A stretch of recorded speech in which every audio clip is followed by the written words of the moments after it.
والذين يكنزون الذهب والفضة ولا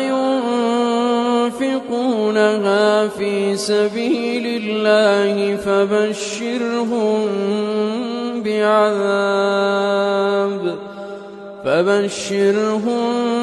بعذاب أليم يوم يحمى عليها في نار جهنم فتكوى بها جباههم وجنوبهم وظهورهم هذا ما كنزتم لأنفسكم فذوقوا ما كنتم